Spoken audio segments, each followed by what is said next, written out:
সুপ্রভাত বন্ধুরা, আজ 24শে সেপ্টেম্বর 2024 মঙ্গলবার।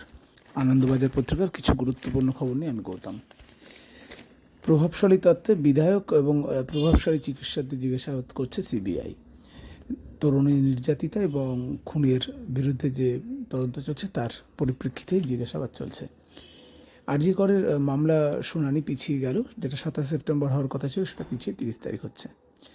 নিয়ম ভাঙেন অভিজ্ঞ চিঠি পিজিডিনের, এবং উনি অনেক আগেও খবর এসেছে উনি বিভিন্ন নিয়ম ভেঙেই চলেছেন এবং পরীক্ষা না দিয়ে পাশ করেছেন এবং কলেজে অনুপস্থিত থেকেছেন।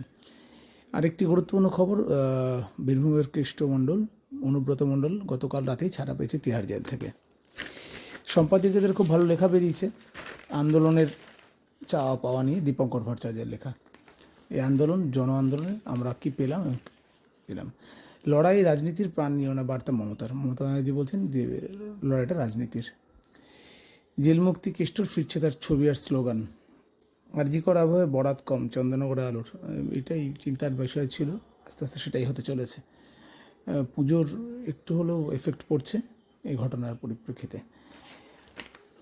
শাহের মন্তব্য নিয়ে কড়া চিঠি ঢাকার, বহাল ইলিশ তরজা। গতকাল অমিত শাহ ঝাড়খণ্ডে এক সভায় বলেছেন আমরা উল্টো ডাঙিয়ে দিতাম বাংলাদেশিদের। দিশা নায়কের উত্থান, চ্যালেঞ্জ দিল্লির এখন আশেপাশে সবটাই বিরোধী সুর আর কি। গরিবরথের এসিতে সাপ, গতকাল গরিবরথের এসিতে সাপ ঝুলতে দেখা যায় আর কি। অস্কার যাচ্ছে লাপাতা লেডিস, আমির খান এবং কিরণ রায়ের ছবি। এরপরে অস্কারে যাচ্ছে, নমিনেশন পেয়েছে শুধুমাত্র, এরপরে অনেকটাই দূর পথ চলা। বিশ্ব সেরা মানছেন বুমরাকে, বলছেন স্মিথ। আর গতকাল এশিয়া অলিম্পিয়াড জেতার পর সোভিয়েত যুগের ছায়া দেখছেন আনন্দ। এবং গতকাল মোহনবাগান নর্থ ইস্টকে হারিয়ে ডুরান্ডের পরাজয়ের বার্তা দিল।